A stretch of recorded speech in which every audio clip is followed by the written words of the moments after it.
നിങ്ങൾ ഈ channel subscribe ചെയ്യാത്തവരാണെങ്കിൽ ഉടൻ തന്നെ ഈ ചാനൽ സബ്സ്ക്രൈബ് ചെയ്യണേ. എന്തുകൊണ്ടാണ് മിഡിൽ ഈസ്റ്റിൽ ഇത്രയും എണ്ണയുടെ സ്രോതസ്സ് കണ്ടെത്താൻ കാരണം?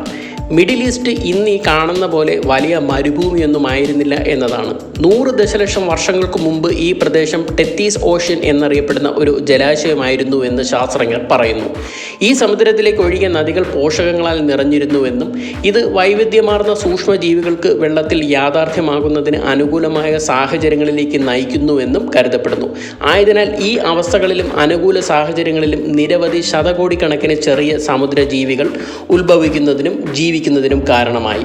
ആൽഗകളും ബാക്ടീരിയകളും മറ്റ് സൂക്ഷ്മജീവികളും സമുദ്രത്തിൻ്റെ അടിത്തട്ടിൽ അടിഞ്ഞുകൂടി കട്ടിയുള്ള പാളികളായി മൈലുകൾ വരെ വളർന്നു. കാലക്രമേണ ഇവയ്ക്ക് മുകളിൽ കൂടുതൽ പാളികൾ രൂപാന്തരപ്പെടുകയും താഴത്തെ ഭാഗങ്ങൾ കംപ്രസ് ചെയ്യപ്പെടുകയും ചെയ്തു. ആ കംപ്രസ് ചെയ്ത ജലജീവികൾ എണ്ണയായി രൂപാന്തരപ്പെട്ടു. കടൽ തീരത്ത് കട്ടിയുള്ള ഉപ്പുപാളികളാണ് ആ എണ്ണ പിടിച്ചെടുത്തത്. ടെക്ടോണിക് പ്രവർത്തനം മൂലം ആധുനിക മിഡിൽ ഈസ്റ്റ് മേഖലയിലെ ഭൂമി ഉയർന്നതോടെ ടെത്തീസ് സമുദ്രം പിൻവാങ്ങി. അതിൻ്റെ സ്ഥാനത്ത് അവശേഷിച്ചത് മണൽ നിറഞ്ഞതും വരണ്ടതുമായ മിഡിൽ ഈസ്റ്റേൺ മരുഭൂമികളാണ്. എന്നാൽ മണലിനടിയിലുള്ള കോടിക്കണക്കിന് സൂക്ഷ്മജീവികളുടെ എണ്ണമയമുള്ള അവശിഷ്ടങ്ങൾ ഇപ്പോഴും കുഴിച്ചിട്ടിരിക്കുന്നു. ഇത് നാം ഈ അവശിഷ്ടങ്ങൾ ഉപരിതലത്തിലേക്ക് വലിച്ചെടുക്കുകയും അതിനെ എണ്ണയാക്കി രൂപാന്തരപ്പെടുത്തുകയുമാണ് ചെയ്യുന്നത്. 1908 പേർഷ്യയിൽ എണ്ണയുടെ ആദ്യത്തെ വലിയ നിക്ഷേപം കണ്ടെത്തിയെങ്കിലും 1945 രണ്ടാം ലോക മഹായുദ്ധം അവസാനിക്കുന്നതുവരെ മിഡിൽ ഈസ്റ്റിൽ വലിയ തോതിലുള്ള എണ്ണ ഉൽപ്പാദനം ആരംഭിച്ചിട്ടില്ലായിരുന്നു. ആ കാലയളവിലൊന്നും റോഡിൽ വലിയ തോതിൽ വാഹനങ്ങൾ ഉണ്ടായിരുന്നില്ല. ആ സമയങ്ങളിൽ കപ്പലുകൾ ഇറക്കാൻ ആഴത്തിലുള്ള ജല തുറമുഖങ്ങൾ പോലും ഇല്ലാതിരുന്നു. പല റോഡുകളിലും മലിനജലം ഒഴുക്കിവിടുന്നതിന് വേണ്ടിയുള്ള അഴുക്കുചാലുകൾ പോലും അപര്യാപ്തമായിരുന്നു. അന്ന് കുവൈറ്റ് ഷത്ത് അൽ അറബ് നദിയിൽ നിന്നും ജലവിതരണം ഇറക്കുമതി ചെയ്യുകയും കഴുതകളുടെ പുറകിൽ ആട്ടിൻ തോലിട്ട് രാജ്യമെമ്പാടും വിതരണം ചെയ്യുകയും ചെയ്തു. ഒമാനിൽ 10 കിലോമീറ്റർ മാത്രമാണ് മെറ്റലിട്ട റോഡുകൾ ഉണ്ടായിരുന്നത്. അബുദാബിയിലെ ഭവനങ്ങളിൽ ഭൂരിഭാഗവും മണ്ണോ ഈന്തപ്പനയോലോ കൊണ്ടാണ് നിർമ്മിച്ചിരുന്നത്. ഈജിപ്തിലെ തലസ്ഥാനമായ കെയ്റോ മലിനജല സംവിധാനത്തിലുള്ള മേഖലയിലെ ചുരുക്കം ചില പ്രധാന നഗരങ്ങളിൽ ഒന്നായിരുന്നു. എന്നാൽ എണ്ണയുടെ കണ്ടുപിടുത്തത്തിന് ശേഷം പല മിഡിൽ ഈസ്റ്റേൺ രാജ്യങ്ങളുടെയും പുരോഗതി അത്ഭുതപ്പെടുത്തുന്നതായിരുന്നു. 1950കളിൽ 1960കളിലും നൂറുകണക്കിന് എഞ്ചിനീയറിംഗ് പ്രോജക്റ്റുകൾ അതിൻ്റെ ഫലമായി മുഴുവൻ ജനങ്ങളുടെയും ജീവിതത്തെ മാറ്റിമറിച്ചു. എഞ്ചിനീയർമാരിൽ പലവരും ബ്രിട്ടനിൽ നിന്നുള്ളവരായിരുന്നു. അവർ ഗതാഗതം, വെള്ളം, മലിനജല സംവിധാനങ്ങൾ എന്നിവ നിർമ്മിച്ചു. നഗരങ്ങൾ വളരുകയും മേഖലയിലെ ആരോഗ്യവും ആയുർദൈർഘ്യവും മെച്ചപ്പെടുകയും ചെയ്തു. Kuwait, Iran, Iraq, Saudi Arabia എന്നീ രാജ്യങ്ങൾക്കാണ് ആദ്യം നേട്ടം ലഭിച്ചത്. പല ആദ്യകാല പദ്ധതികളും ജലവിതരണം മെച്ചപ്പെടുത്താൻ ലക്ഷ്യമിട്ടുള്ളതാണ്. പദ്ധതികളിൽ പ്രധാന അണക്കെട്ടുകൾ, ജലസേചന സംവിധാനങ്ങൾ, തീരപ്രദേശങ്ങളിലെ ഡെസലൈനേഷൻ പ്ലാന്റുകൾ എന്നിവ ഉൾപ്പെടുന്നു. വർഷങ്ങളായി ഈ മേഖലയിൽ രാഷ്ട്രീയ പ്രക്ഷോഭങ്ങളും വിപ്ലവങ്ങളും യുദ്ധങ്ങളും ഉണ്ടായിട്ടും എഞ്ചിനീയർമാർ മിഡിൽ ഈസ്റ്റിലുടനീളം അടിസ്ഥാന സൗകര്യ പദ്ധതികൾ രൂപകൽപ്പന ചെയ്യുകയും നിർമ്മിക്കുകയും ചെയ്തു. കുവൈറ്റ്, സൗദി അറേബ്യ തുടങ്ങിയ കരുതൽ ശേഖരമുള്ള രാജ്യങ്ങളെ എണ്ണപ്പാടങ്ങൾ അവരുടെ അടിസ്ഥാന സൗകര്യ വികസനത്തിന് വളരെയധികം പ്രേരകമായിട്ടുണ്ട്. 2002 ആയപ്പോഴേക്കും 3 പ്രധാന മിഡിൽ ഈസ്റ്റ് ഉൽപ്പാദകർ ഇറാൻ, ഇറാഖ്, സൗദി അറേബ്യ സംയുക്തമായി പ്രതിദിനം ശരാശരി 13 മില്യൺ ബാരൽ എണ്ണ ഉൽപ്പാദിപ്പിച്ചു. ഇത് ആഗോള വിതരണത്തിൻ്റെ 17%. Saudi Arabia, Iran, Iraq, Kuwait തുടങ്ങിയ രാജ്യങ്ങളിൽ എണ്ണ വിൽപ്പന വലിയ സമ്പത്ത് സൃഷ്ടിക്കുകയും സമ്പദ് വ്യവസ്ഥയെ ഉയർത്തുകയും ചെയ്തു. ഇത് പ്രകാരം മിഡിൽ ഈസ്റ്റിലെ മറ്റു ഭാഗങ്ങളിലും ദശലക്ഷക്കണക്കിന് ആളുകൾക്ക് എണ്ണയുടെ നേരിട്ടുള്ള ഫലമായി വീടും ജോലിയും വിദ്യാഭ്യാസവും ലഭിച്ചു. കുവൈറ്റ് ഓയിൽ കമ്പനി KOC 1946 ഉൽപ്പാദനം ആരംഭിച്ചു.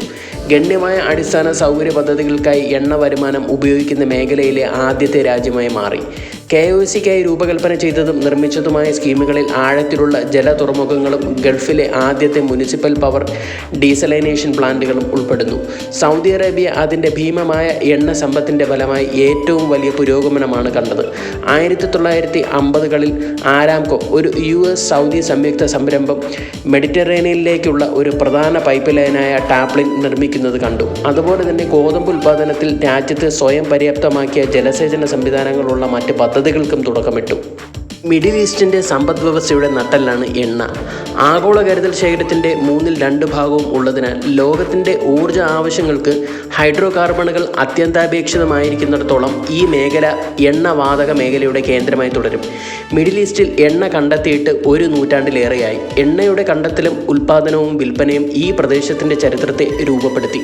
1960-ൽ Venezuela, Iran, Iraq, Kuwait, Saudi Arabia എന്നീ രാജ്യങ്ങൾ ഒപെക് രൂപീകരിച്ചു. ഇത് രൂപീകരിച്ചതോടെ വിലക്കുറവിൽ അതൃപ്തി പ്രകടിപ്പിക്കേണ്ട അവസരങ്ങളെല്ലാം മാറിക്കിട്ടി.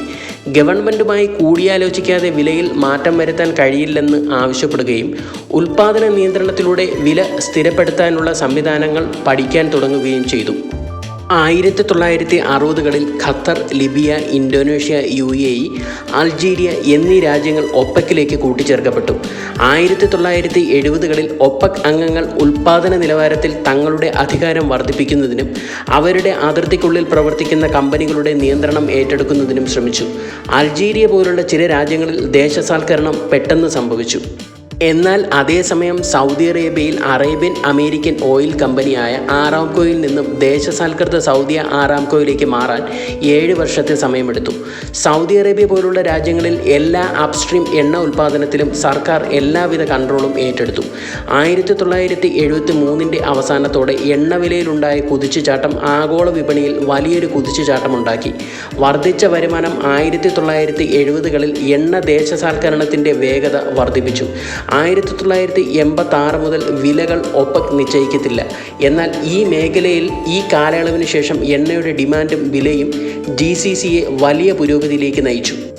ഊർജ്ജ ഗതാഗത മേഖലകളിലെ എണ്ണയുടെ ആധിപത്യം ദീർഘകാലാടിസ്ഥാനത്തിൽ പുനരുപയോഗ ഊർജ്ജത്തിൻ്റെയും ഇലക്ട്രിക് കാറുകളുടെയും ഉയർച്ചയുടെ ഭീഷണിയിലാണ്. എന്നാൽ അതിനിടയിലും എണ്ണയും വാതകവും മിഡിൽ ഈസ്റ്റ് സമ്പദ് വ്യവസ്ഥയിൽ വലിയ സ്വാധീനം ചെലുത്തുന്നത് തുടരും.